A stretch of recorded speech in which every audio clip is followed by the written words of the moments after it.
Hey guys, how's it going? It's Infernoman again. Welcome back to another video, and this time I'm blowing regular top 10s out of the water to fuse them with another theme of video. I was in the middle of thinking what video I could possibly do for today, and two speeding trains of thought crashed into my imagination, creating the type of video you'll be seeing today. Today I'll not only be ranking my top 10 favorite Pokemon from Kanto, but I'll also be giving them a grade based on their shiny forms. I mentioned in a previous video that I wanted to try updating my top 10 favorite Pokemon list, but I thought it might be a better and more unique idea to split them up based on their regions.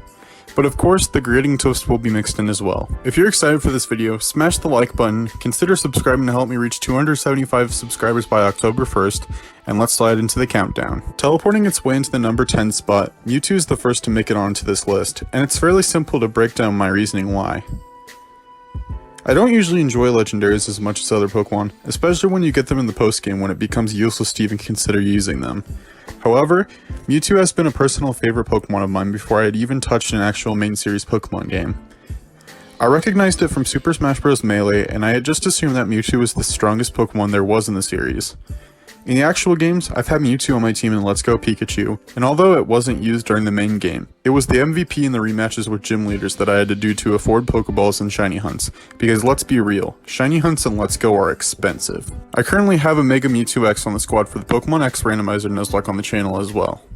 I guess you can just say that I have a personal connection with it and simply couldn't see it any lower than a spot in the top 10. However, we still need to talk about its shiny.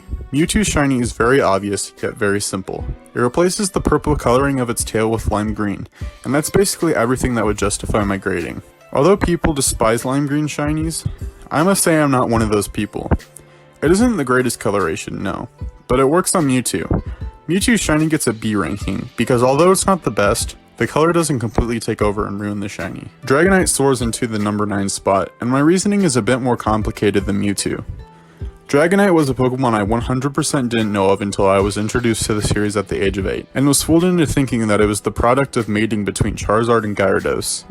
For some reason I thought it looked like Charizard, and having only watched the anime, I didn't know of Dratini or Dragonair because, well, the Dratini episode was banned in the US for screamingly obvious reasons. When I was told in the Roblox chat of all places that I had been lied to about a Pokemon that I had liked for only that reason, I decided that I had to play an actual Pokemon game, and fast. Dragonite has just always been one of those Pokemon that I have a memory tied to, a reason to like. It's the only pseudo-legendary before Goodra that doesn't look like it'll bite your head off if you get in its way, and I've used it on multiple accounts.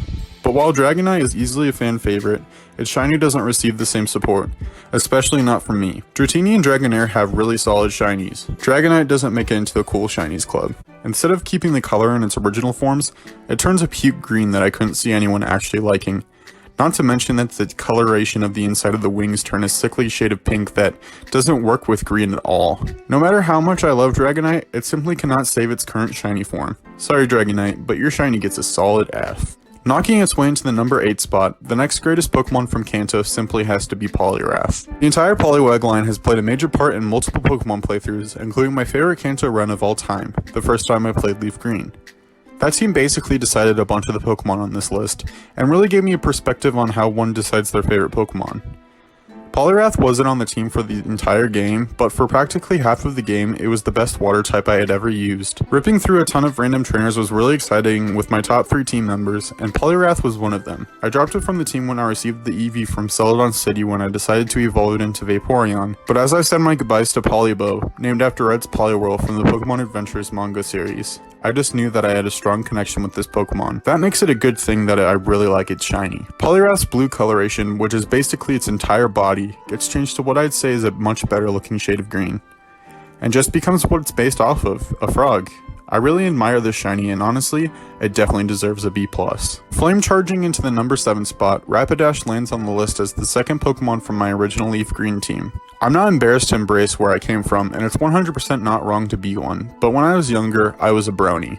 If you happen to live under rocks, a brony is a nickname for a male fan of My Little Pony. That being said, when I heard of Rapidash for the first time, I couldn't help but notice that the name had a striking similarity to my favorite pony, Rainbow Dash. Being the kid I was, I decided my favorite Pokemon and what I thought they were close enough to, and I made sure to keep a good eye on Rapidash. After adding it to my team in Generation 3's version of Kanto, I quickly realized that this Pokemon had a lot more in store for itself than sharing its name with a cartoon Pegasus. Rapidash was most likely used on my squad more than Vaporeon, and man, I love that Vaporeon. So Rapidash was the leading member of the team for basically the entire playthrough. Using Pokemon like Rapidash is what quickly helped me realize my love for Fire-type Pokemon, and it's probably a huge reason Incineroar is the mascot you see on this channel today. But then it becomes time to rank its shiny. Now don't get me wrong, Rapidash's shiny could easily stomp out the majority of the shiny Pokemon in existence. However, it doesn't join the ranks of the best. As we've already covered in this video, not every shiny is as good as its pre-evolutions, and Rapidash is probably ranked number 1 in that category. Rapidash's shiny gets a B-, but don't fret, we're not done yet. Venusaur grows into the number 6 spot, and by the clues I gave you on the last 2 spots, you can probably guess that I chose Bulbasaur while playing through Leaf Green. Literally every grass-type Pokemon from Kanto except for Tangela was either blessed or cursed with the secondary typing of poison. Venusaur is definitely a blessing, and I say this to tell Bulbasaur haters to back off. While this chain of starters doesn't snag the number 1 spot of the 3 Kanto starters, I definitely love it more than Blastoise. Choosing Bulbasaur for the very first time in this run gave me a newfound love for grass-type starters that I was too blind to see, and thank goodness it did, or a much different Pokemon than Sceptile would be holding the number 1 spot on my list of favorites.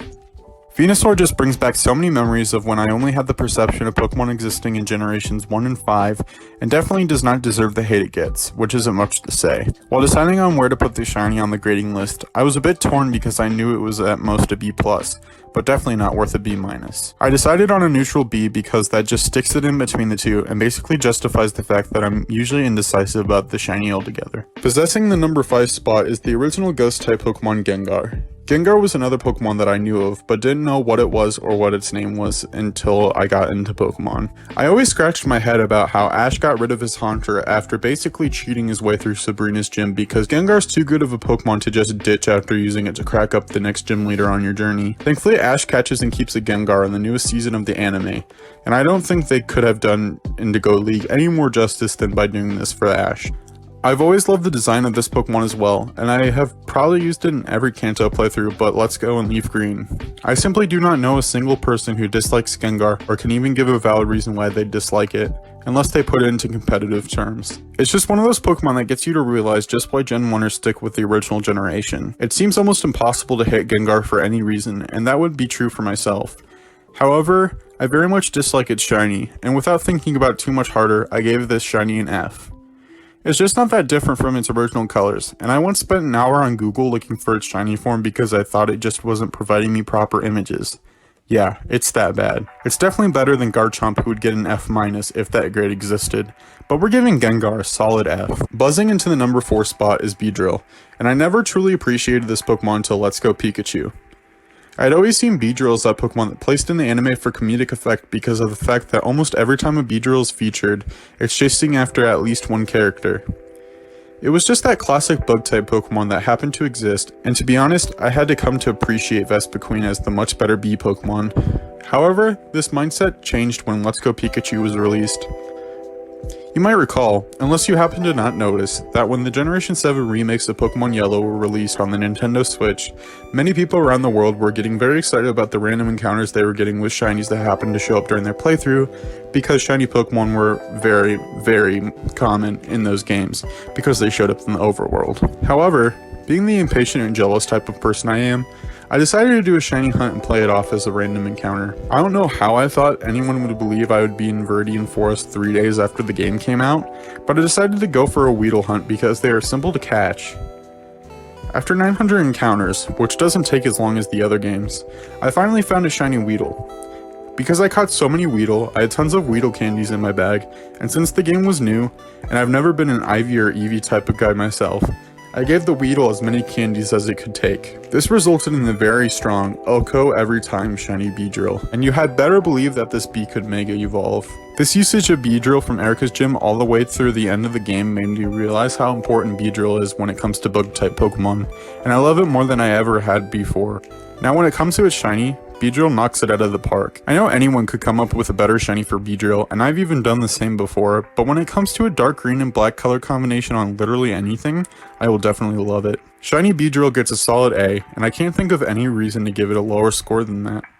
I named my Beedrill Steve after the best neighbor I've ever had, Steve from Blue's Clues, and I can't wait to transfer it out of Let's Go one day. Making a splash in the number 3 spot is Vaporeon. Everyone has their favorite evolution, unless you are one of the very few living Eevee haters, or you're just plain lying. Each of the 8 possible evolutions to this fan-favorite Generation 1 normal type are some of the greatest Pokemon to exist.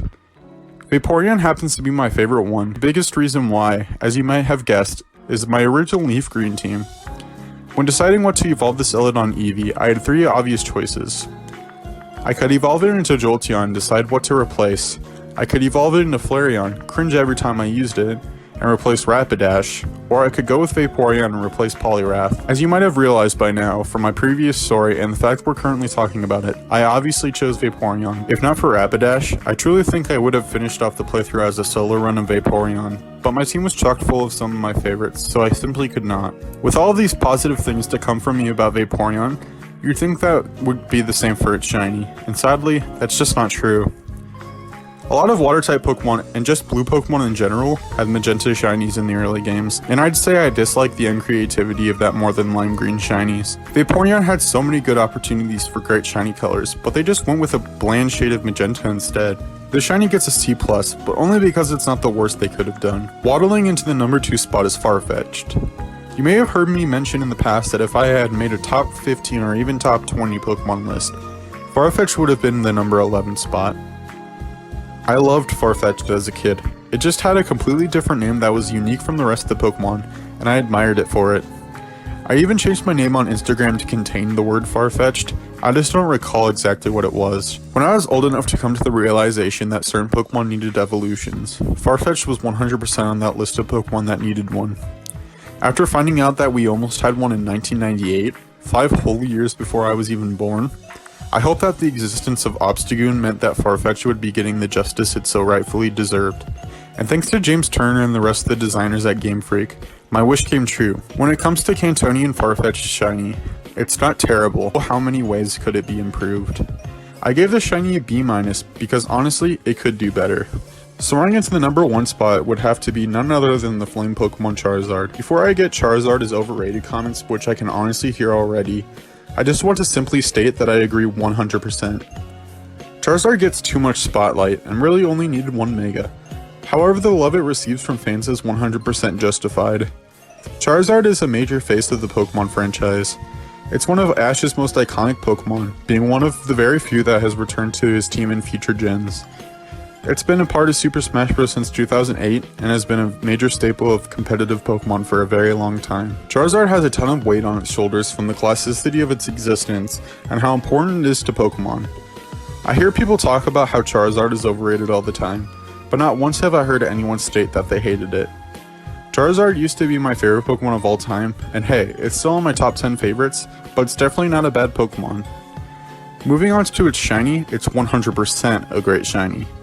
This almost made it onto my top 10 favorite shinies list, and I can't really think of a Kanto Pokemon with a better one. Not only is its regular shiny very well designed, but its Mega X shiny is not one to scoff at in the slightest. I gave this shiny an A because later in the series, you'll know what kind of shinies are deserving of an A+. Well guys, there you have it. Those are my top 10 favorite Pokemon from Kanto. And not only did you watch this video to find that out, you also got to know how I'd grade their shinies. I truly think this video is a unique and new way of combining 2 different types of scripted videos into one, and I'm really happy it just came to me. If you want to see me do this with Johto Pokemon, make sure you show some love to that like button and even consider subscribing. That's going to do it for this video. This is Infernum Burning Out, and I'll catch you guys in the next video. Goodbye.